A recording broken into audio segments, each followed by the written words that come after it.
Hey everyone, welcome back to my Road to 1% series. Going into this 19 Pit of Saron, I was sitting at a 3693 IO. Pit of Saron is actually known for being one of the easier dungeons to complete in higher key levels, but this still came very close to not being timed. Although we did time it, this is my third dungeon I've completed at a 19 key level. So that's great. If you'd like to watch the climb live, I stream my progression on both Twitch and TikTok Monday, Wednesday, and Friday, where you can hang out, ask questions, and watch these runs happen in real time. With that being said, let's get into the key. All right, so the first thing you want to really be careful for, at least in this first pull, is gonna be the heal absorbs that go off. Uh, Usually somebody should have a decurse for this. I believe the evoker can, but you want to just make sure you heal that person immediately. That's the only big thing to worry about here. Um, Other than that, this first pack is fairly simple, especially considering we have lust and PI and all that. Um, but the one thing you want to make sure you tell your group and emphasize is that you cannot get out of the gargoyles. I believe the next pack and I think another pack is where the gargoyles are in. Yeah, I believe so. So I feel like most other classes can get out of the gargoyle stun thing. But when they pick you up, I should say. But priests cannot, unfortunately. So because of that, you're gonna need them to either damage that absorb off so they can kick the whatever it's called plunge, I think, or something. I don't remember. Or purge, something. It's something like that. But you got to make sure you let your team know. I cannot get out of these. You guys need to help me, or we're basically dead each time. Now, in some of the keys that I've ran, recently actually of this, I've survived this. I feel like if you're at full HP, once you get all the way up there, you should be fine. Um, but I don't know. Every time this has happened, unless it's like in a lower key, I haven't survived. So I would just, like I said, reiterate, I need help with the gargoyles if the gargoyle picks you up. So, yeah.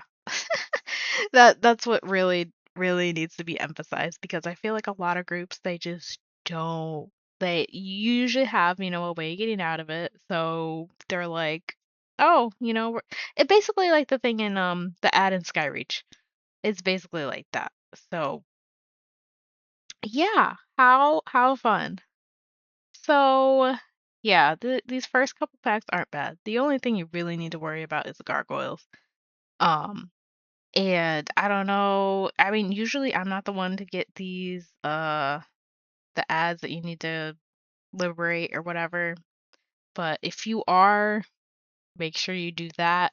But I usually take time in between pulls to drink as much as I can. Like I just there. There is a good example along with right before pulling that pack. Right after this pack, basically. I've also had groups that have just chained this like back to back to back, which makes it not so fun. But yeah. These mobs, these have these poison pools or puddles, I should say, and then the pools that drop on the ground. So make sure you're watching your feet here. Don't get hit by anything. Um, yeah, make sure you're spreading your dots out. Uh, cause the void shields really do help, especially because of these heal absorbs that happen. Um, they happen a lot more often than you think, and if you don't have somebody who can decurse, it can get a little overwhelming. It's nothing too crazy, but you definitely don't want to be shadow mending every 2 seconds. Like it would have been fine if I didn't shadow mend the evoker right there, but I did just because I want to keep everybody topped off. Your void shield does it heals you back up essentially. Your regular shield doesn't. It does do some atonement healing, but not a lot. So there's that. Like I definitely could have just put a void shield on the evoker and he might have been fine, but I like being extra safe. I usually have a Shadowman proc anyways, so that's why you gotta keep your dots up, especially because of these heal absorbs, because it's just bad. Um, so I use a mana pot there just in case. Usually, they tend to chain this with the big frost worm over there. So I want to make sure I have more than enough mana.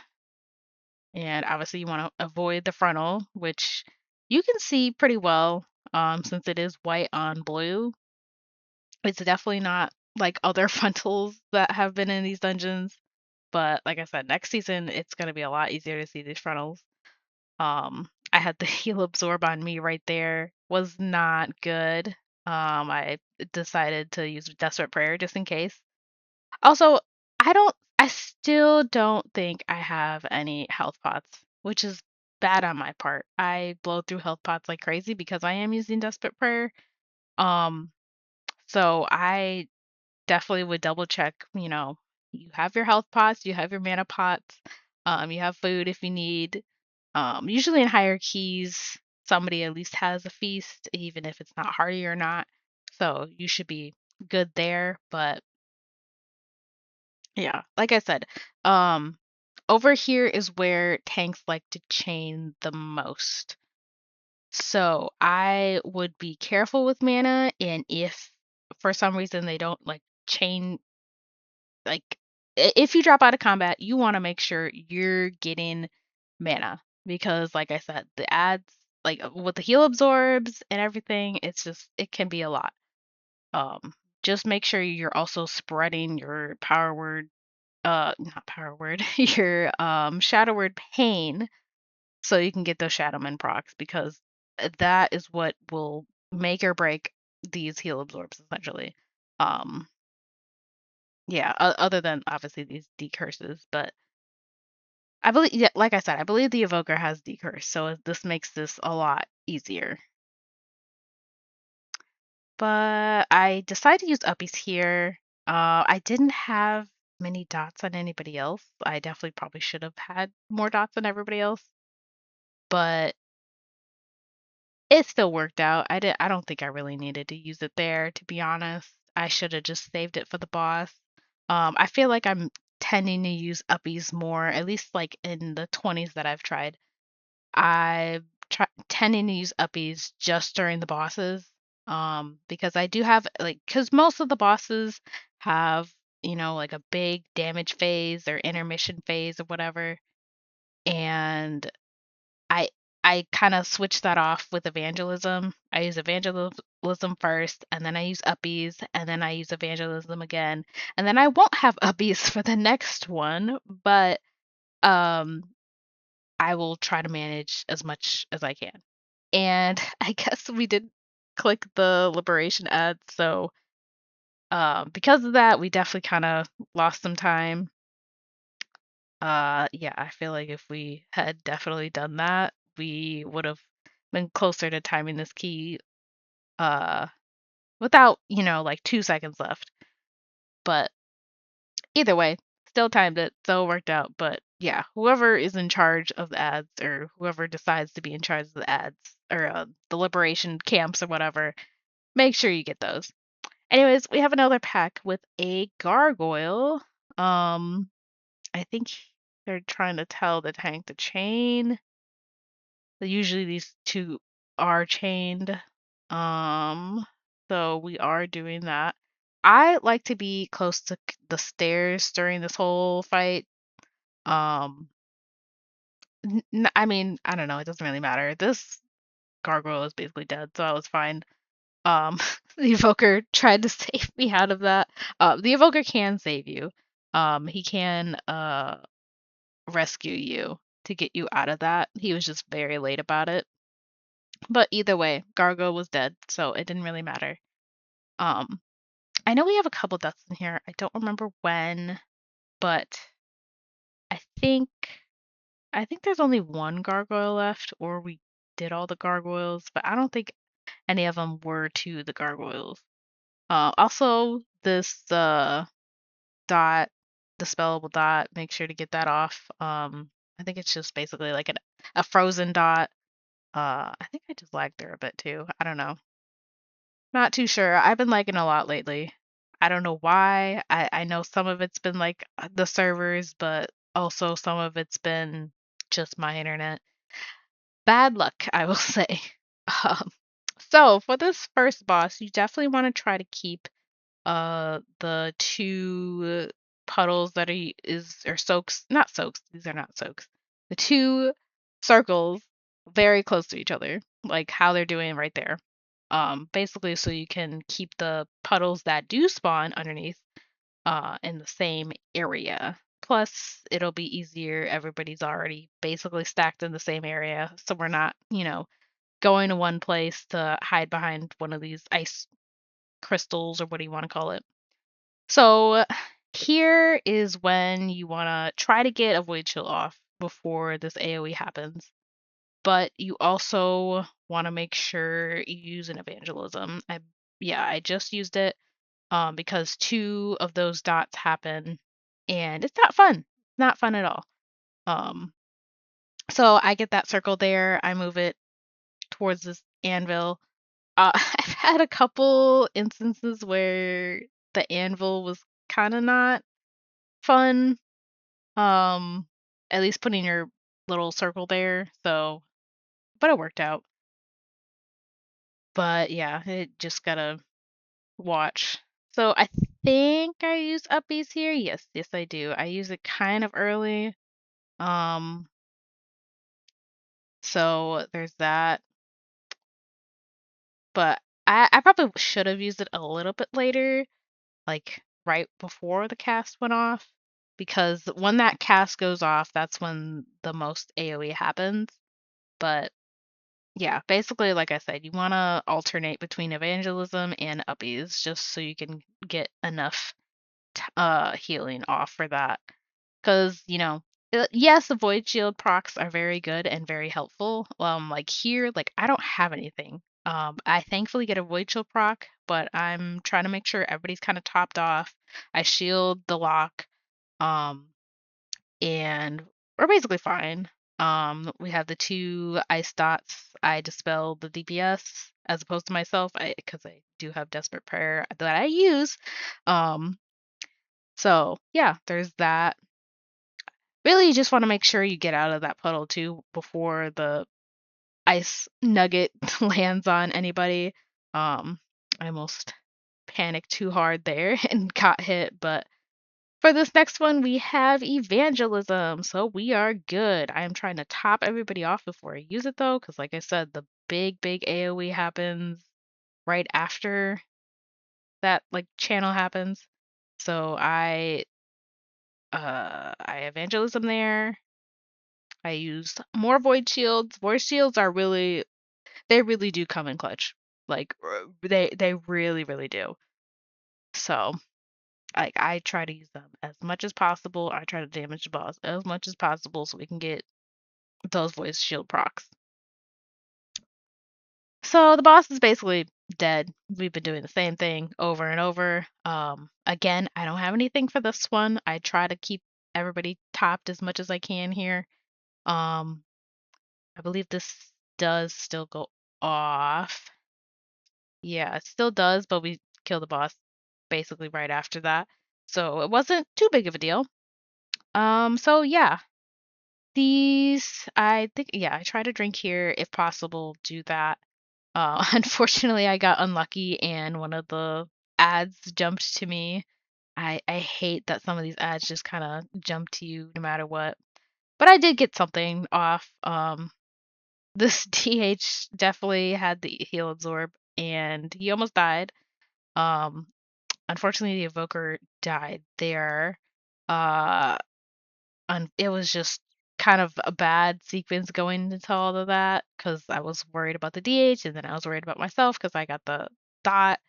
Um, so yeah, there's that. But other than that, I think mainly that I feel like most of the mechanics are like DPS. Here, I mean, obviously the damage over time, you want to dispel that. Um, I don't know why I didn't dispel myself. I over here healing myself like crazy.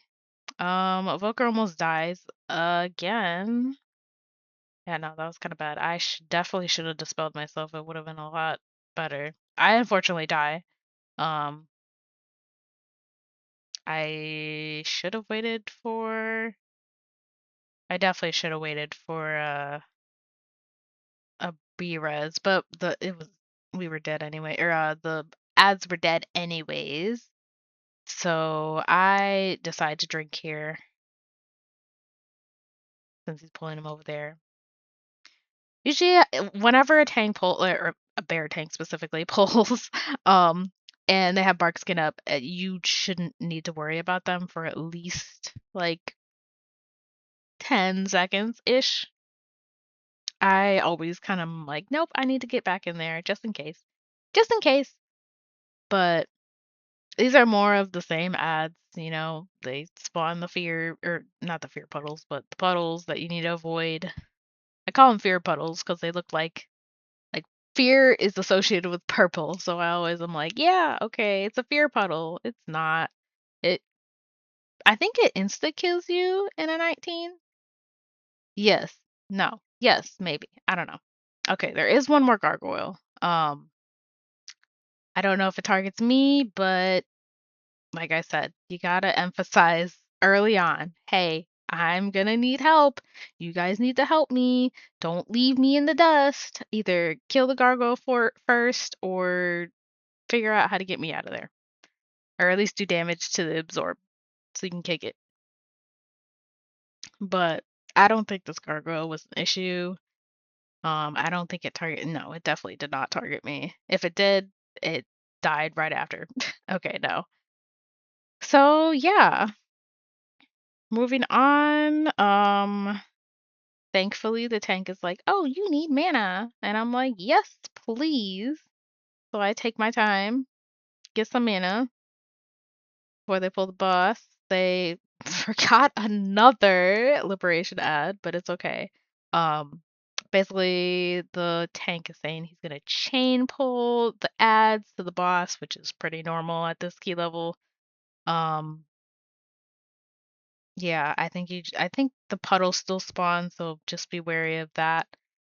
But yeah, there is an AoE that goes on here. I had already used evangelism, but this AoE isn't too bad if I'm gonna be honest. It's not an AoE, my bad. It's the ads that like single target you and like drain your life. So that's the only thing to really be worried about. I guess when the puddle spawn, that's a little AoE.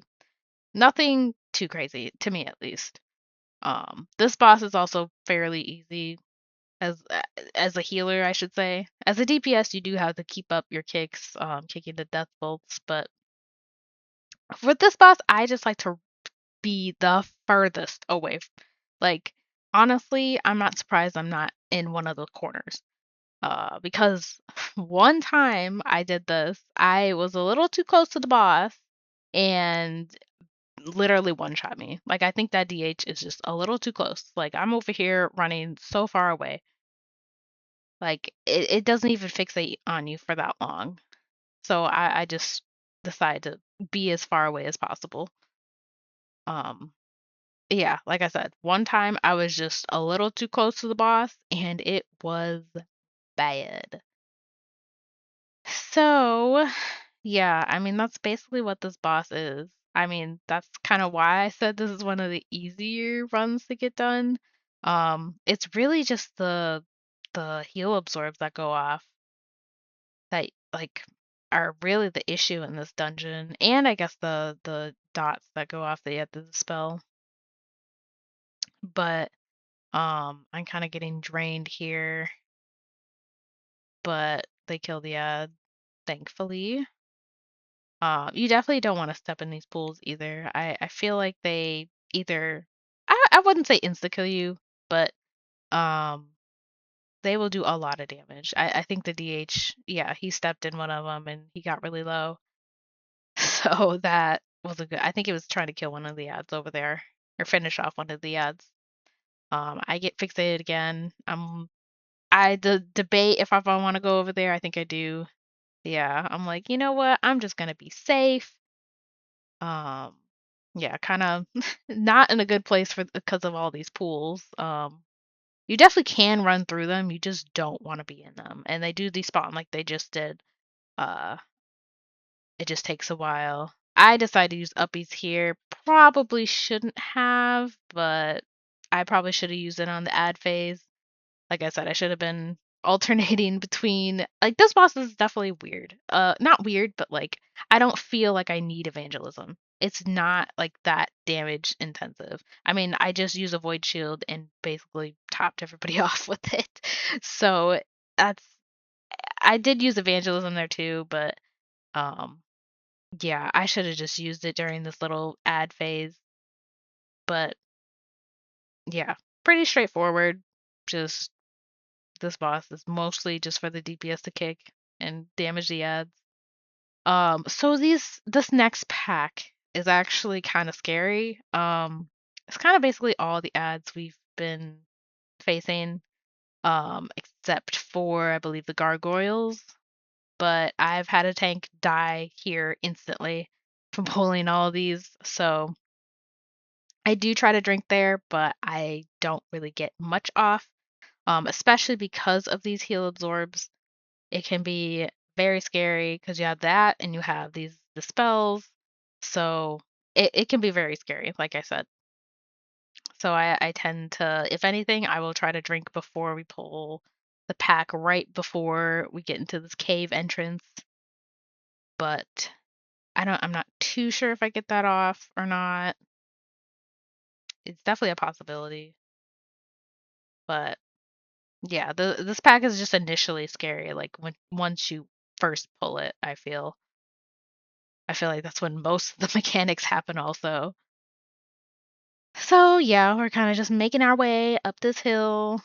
Um, like I said, we really just got heal absorbs and dispels. Um, get another void shield proc. I will use it eventually. I try to get ahead there so I can drink. I don't think I'm gonna able to get a drink, so I mana pot there. Um, I was like, you know what? I don't know. I feel like he's gonna chain this, and he did. So that was a good move on me. Really, most of like getting your mana back is kind of seen like, all right, is the tank gonna chain this? Is he gonna just keep on going? Um, uh, Otherwise, you just gotta find like a pocket to get some mana. And honestly, this whole like little cave section, I don't think you can get mana in.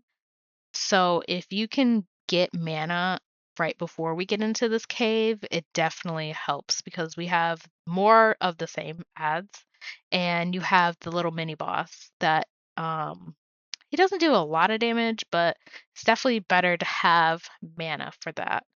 I think there's an AoE if I remember. But really you can't get a drink in here because of all the falling ice because it's a cave, and you can't really control that.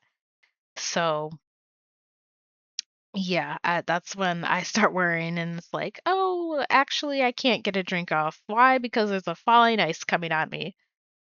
So yeah, that's where I'm like, okay, let's just use our mana resources, or not use so much mana, I should say, or try not to.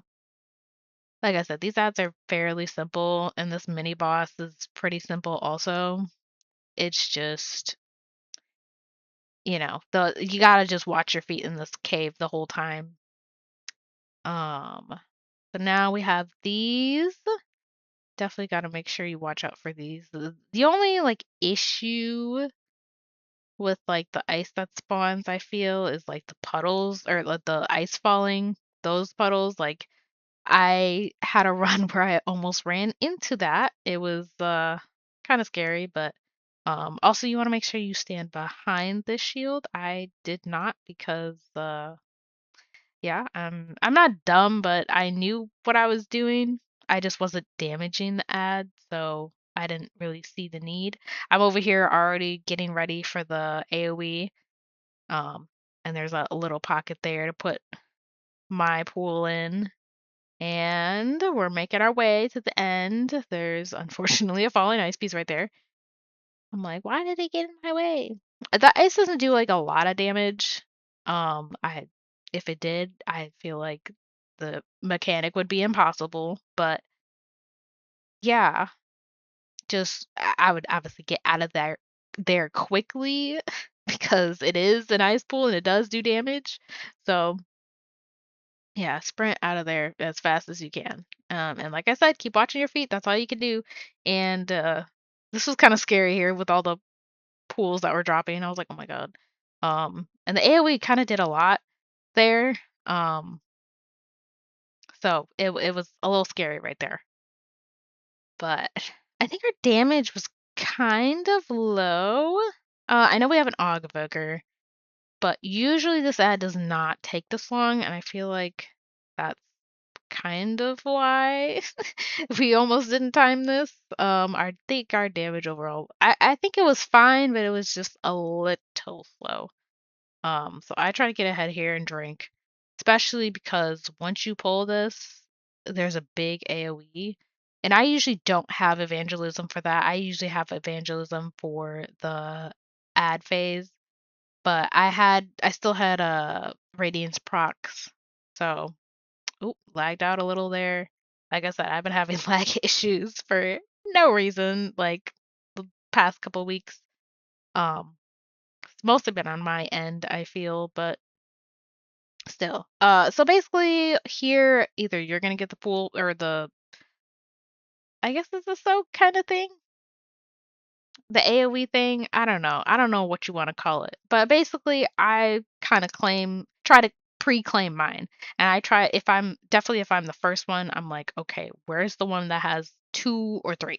Because you really only want to have like one left with the big ad that AoEs. Um So, Army of the Dead is coming out, which is spawning all the ads, and I definitely like to keep evangelism here. I think I may use uppies for this one first. Yeah, I use uppies here. Um, Definitely like using it during the ad phase. Watch out for the following pools. Warlock almost kind of didn't make it there, I think. If he didn't have Burning Rush, it would have been worse. But yeah, I think this next ad phase, or maybe this, I use evangelism. No, definitely not. See, I'm over here already going to three ad piles or bone piles, I should say. So I'm already looking like, okay, there's another third one. I think I get to that one. Yes, I do. Plus I think the tank is pinning or pinging. So yeah, you definitely want to just make sure you're preparing yourself to get the circle. Um, you also should fade this. It does 10% less damage. I always forget about fade. Always, always, always. I'm so bad. Like I use fade notoriously, but I don't use it for damage reduction. I use it for the aggro. I don't want aggro at all, ever. So I believe I have evangelism here. Definitely feel like I need to. Yes, I do. Um, since we have that pulsating ad happen, our DH also pops darkness, so that helps. Um, Obviously run away from those pools. So now we have a minute left, and the boss is at like 20%. Um, like I said, I think our damage was just a little low. I could be wrong, but I think it definitely was. If we had just a little bit more damage, I feel like we would have been earlier in time. And I know we had two deaths, but two deaths in a 19 usually means you're timing it. It's really when you get past. It just depends. I mean, I had 7 deaths in the seat that I did, and or six or seven, I forget. But it was it was still timeable. We still timed it. We didn't have any time left, but we still timed it somehow. So yeah, I'm over here like doing as much damage as I can. Especially like if you're coming down to the wire like this, you want to make sure you're doing as much DPS as possible. So yeah, that's the end of that. We did we got our score, and yeah, like I said, it was kind of stressful there at the end, but you want to make sure you do damage there just to make sure that you're good to go. And that is the Pit of Saron 19 timed. And it is my third 19 that I timed, just as a reminder. And we have a score of 3704 at the end of that run. Um, so yeah, this being another 19 time with almost no time left made this very stressful, but I still push forward and I eventually timed the rest of the 19. Just a reminder, I'm live on both Twitch and TikTok while I'm pushing, so you can follow the progress there if you want to see these runs happen live. If you enjoyed this video and you want to follow the journey, I'd really appreciate if you subscribed. It helps support the channel and lets you catch every episode as we continue this climb. And with that being said, thank you so much for watching, and I'll see you in the next key.